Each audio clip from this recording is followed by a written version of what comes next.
Now we review The Penguin Episode 3, Bliss. Alrighty, ladies and gentlemen, I am Richard. This is Random Street Theater, and I am here to review The Penguin Episode 3, Bliss. Bliss is a theme of the episode, and it is the name of the new drug they've been talking about for the last 2 episodes. Before I go any further, let me, of course, remind you that for every 1,000 subscribers I get, I do purchase one of these bracelets from the company 4Ocean. 4Ocean pulls a pound of trash out of the ocean every time I do that. If you would be so kind as to comment, like, and subscribe, you'll be doing your part for a better world.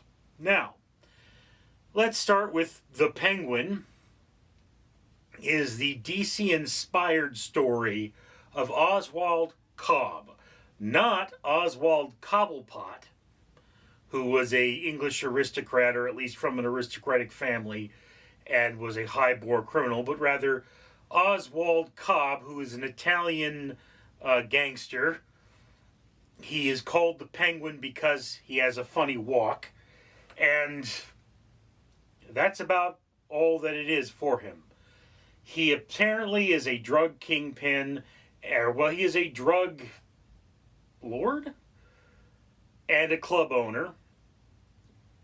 And the premise of this show is shortly after the film The Batman, the major crime families are all mixed up. They're bringing out a new drug. Oswald wants to be on top of it. And in this particular episode, they're introducing a third crime family called the Triad, which is the Asian crime family, who they're looking to distribute this particular drug for. For those of you who are not aware, the main characters are the Penguin, the Hangman, which is the sister of the guy that's killed in the first episode, the daughter of the guy who used to be running the crime family, and then you have Vincent, who is Penguin's driver. This episode is all about Vincent. Primarily, it's Vincent's story. We find out his backstory, what happened to him, what's going on in his life and where he comes from. The secondary plot, although the two plots are very, very close together in terms of their importance, is the plot about Penguin trying to recruit the Triad to move his drugs. And we do have the drugs being first put out on the scene. Interesting thing about this is it is a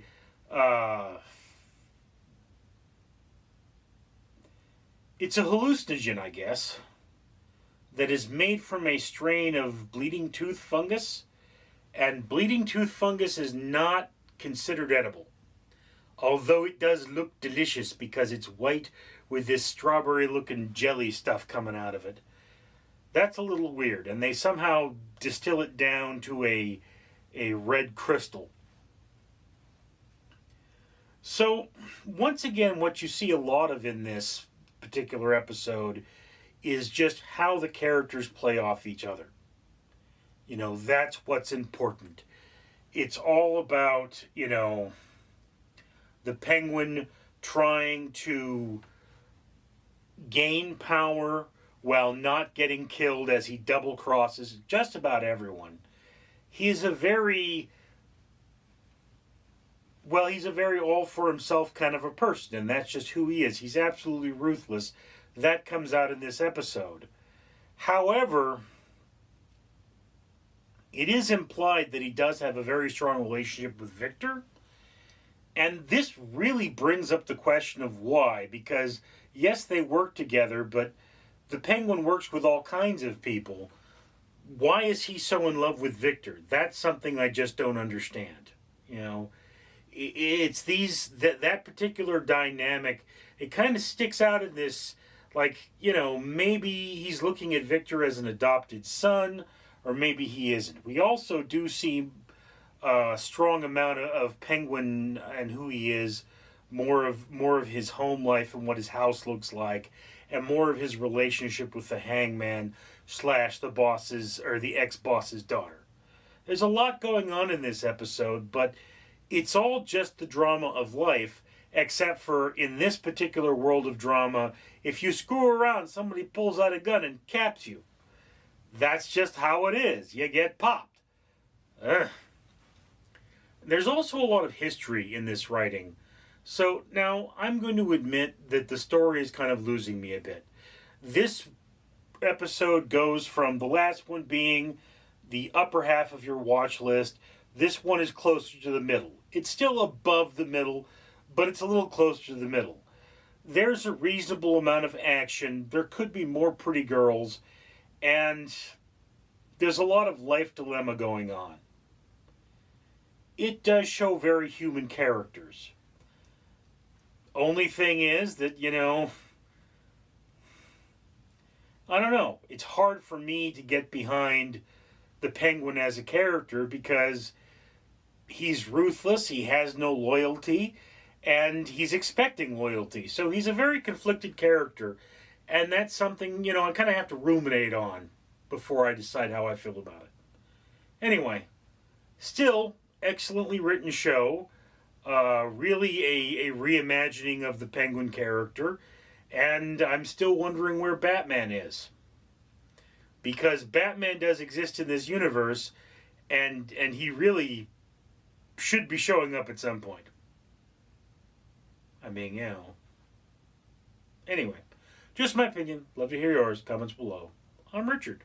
Ladies and gentlemen, I am Barry, the official strawberry poison dart frog of Random Street Theater. And I am here to remind you, of course, that for every 1,000 subscribers Random Street Theater gets, they buy one of these bracelets I'm wearing as a necklace. These bracelets are from the company 4Ocean, and for every one of them that's purchased, a pound of trash is removed from the ocean. Why should you care? Because the world is full of trash, and you shouldn't be part of that. We should all take responsibility, do our part for the environment, and make my home much cleaner. In addition, Random Street Theater has paid for more than 100 trees to be planted. Comment, like, and subscribe. Support a better world for you and a better world for me. I'm Barry.